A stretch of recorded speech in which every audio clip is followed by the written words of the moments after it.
the newscast of the African diaspora.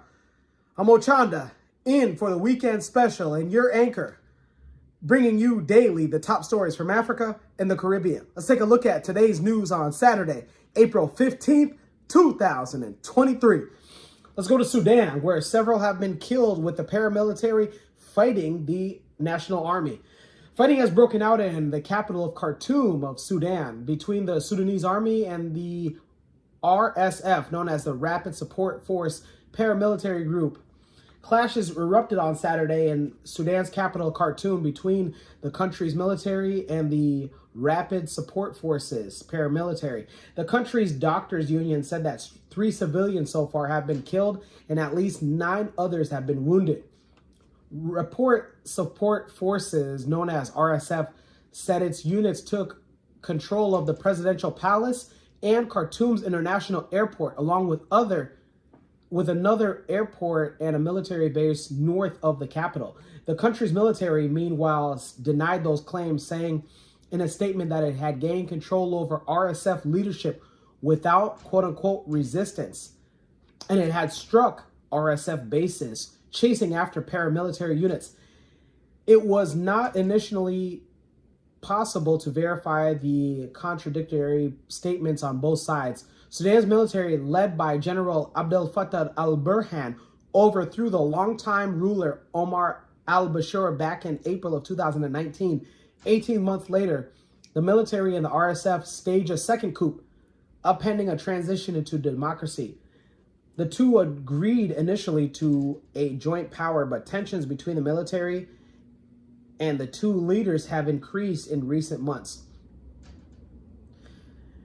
The army of the government said that fighting broke out after RSF troops tried to attack its forces in the southern part of its capital of Khartoum. Local media reported that military forces were blocking entrances to the palace and surrounding the state TV building. A TV anchor briefly appeared to say that there were clashes inside the building with gunshots heard in the background. Reports also suggest that Khartoum airports were suspended as a result of the violence, with many aircrafts sent back. Unverified videos on the internet, such as social media platforms of Twitter, showed that it was identified that RSF forces were on the runway of the international airport. The U.S. Embassy in Khartoum said that it's ordered its staff as well as American citizens in the country to shelter in place. The United Kingdom Embassy also issued a similar call, saying that it was closely monitoring the situation.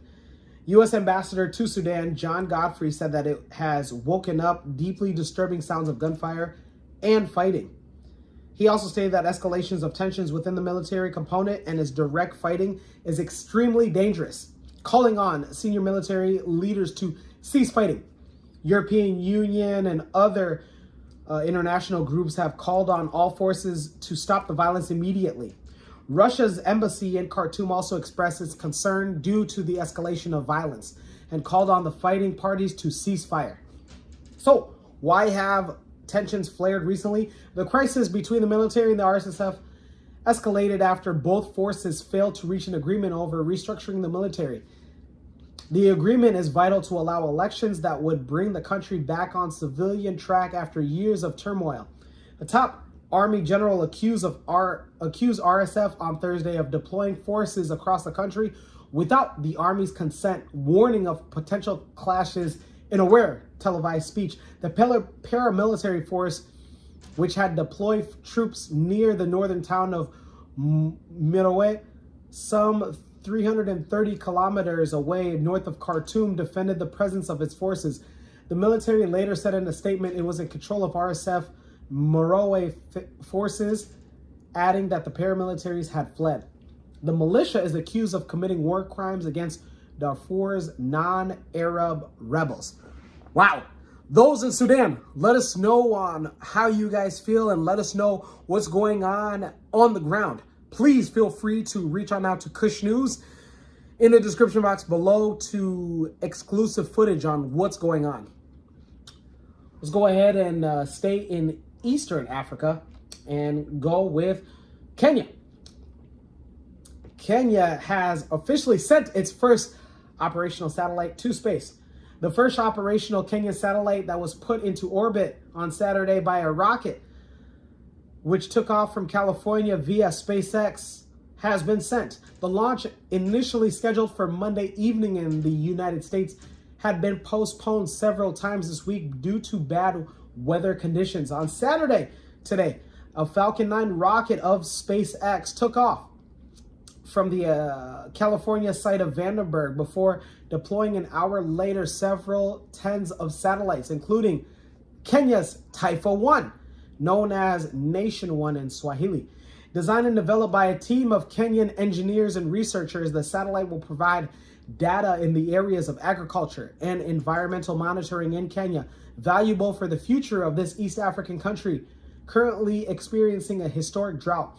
In a joint statement last week, the Kenya Ministry of Defense and Kenya Space Agency officials stated that this is a major milestone that should be given a boost to Kenya's space economy. He also stated that we benefit directly from the space exploration, and we will be able to improve on food security. With the images of the multispectral camera of the satellite, we'll be able to have enough high quality data of Earth, and it will help us predict years and years of yield of crops. Kenya had sent its first nano satellite back into in space back in 2018, and as 2022, more than 50 African satellites have been sent into space, more than 12 different African nations. Egypt was the first country on the African continent to send a satellite into space back in 1999. Those in Kenya, let us know how proud you guys are of Taifa 1. And congratulations again, going to infinity and beyond. Let's stay in East Africa and talk about Paul Kagame. Paul Kagame has landed in Benin for a 2-day visit. Paul Kagame and First Lady Jeannette Kagame has arrived in Benin in Cotonou for a 2-day state visit, the office of the president announced today.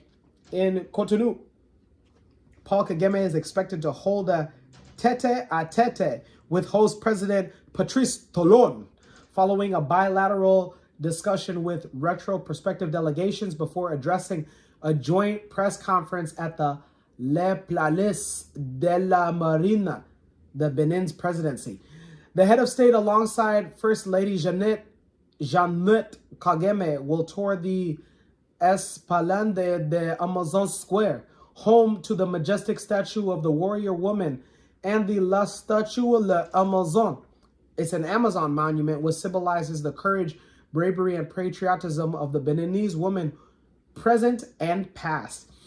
Paul Kagame and the First Lady will also visit the Les Jardins de Mathieu Gardens, named after former Benin's President Mathieu Karako, to pay tribute to the fallen Beninese heroes, including the brave men and women who paid the ultimate price in the ongoing fight against terrorism. During his visit, Paul Kagame will interact with 100 young entrepreneurs in Seme City, a flagship project by Benin dedicated to meeting the skills of the needs of young Africans, training, researching, and innovation projects. Paul Kagame's visit to Benin comes at a time when Rwanda and Benin enjoy a fruitful cooperation in the fields of ICT, trade, urban planning, land management, and have signed both countries a visa waiver agreement and cooperation agreement in the granite and marble exploration. The visit will also see agreements signed on the double taxation avoidance, digitization, agriculture, local governance, sustainability, and renewed agreements on trade and economic cooperation. Those in Benin and Rwanda, congratulations. Let us know how you guys feel on the two nations continuing their bilateral relations and agreements. Again, Kush News congratulates you guys. Let's go to the Caribbean. Over 100 immigrants have been stopped in Turks and Caicos. The Turks and Caicos is seeing no slowdown in the interception of illegal migrants in its territorial waters. The Royal Turks and Caicos Islands Police Force said it had detained 147 illegal migrants on Friday morning. The Marine branch officers of the Royal Turks and Caicos Islands Police Force were dispatched following reports that a suspicious vessel was seen making its way towards West Caicos. The officers intercepted a blue migrant vessel with 2 outboard engines. The vessel was carrying about 147 illegal immigrants, 26 females, and 121 males. The illegal migrants were handed over to the Immigration Task Force. The statement did not indicate the nationalities of these migrants. Those in Turks and Caicos, let us know how you feel on the continued force on your guys' military intercepting those that are not supposed to be around their waters. Let's go ahead and take it to Belize and end it there. With the opposition in Belize have slammed the travel stance on Haitian and Jamaican nationals. Belize's opposition have denounced what it says is the Briceño administration's violation of the CARICOM's free movement of rights for Jamaican and Haitian nationals guaranteed under the treaty.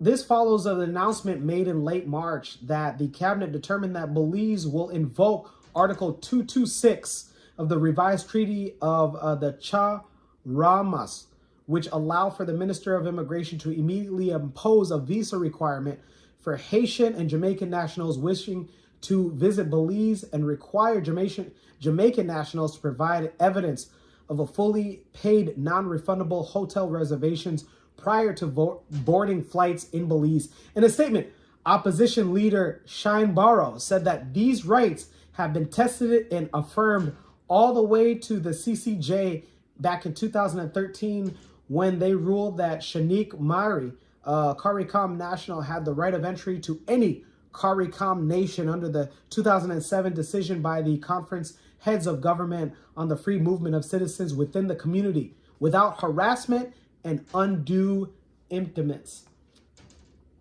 The opposition said that the Briceño administration must not lead Belize down a path of whimsical decision-making that will undermine the institution of CARICOM. They also stated that visa requirements for Haitian nationals is discriminatory and violates their rights to hassle-free movement guaranteed by CARICOM agreements affirmed by the CCJ.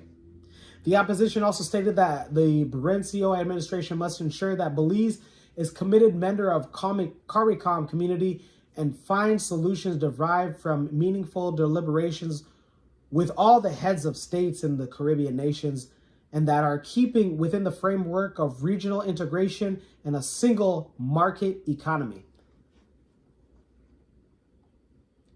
Meanwhile, in relation to the Jamaican nationals, the Prime Minister said that Belize is seeing the same trend, but it is not pronounced as the Haitian nationals. It is something that we are trying to find, they said, how to best address the issue of Jamaicans that come to Belize for them to be able to go to the United States. So that decision has been made. It is a decision that we are looking at and we are discussing with the Ministry of Tourism, Foreign Minister, Minister of Immigration. Those in Belize, let us know how you feel. Let us know if, in fact, that you feel that anybody, whether from Jamaica or Haiti, is in fact welcome to go through Belize and welcomed in Belize. We end today's top stories and weekend edition with the African proverb of the day. And it comes to us from no ethnic group or African nationality, and it reads, I embrace my best self today. Once again, I embrace my best self today. Indeed, here at Kush News, we embrace our best self each and every single day. Let me know your interpretation of today's African proverb of the day, as well as your views, comments, questions, and concerns on the top stories. Don't forget to like, subscribe, and hit that notification bell for today and every single day that we post, which is every single day. For Kush News on Kush Convos TV, I'm Ochanda. We'll check you out next time.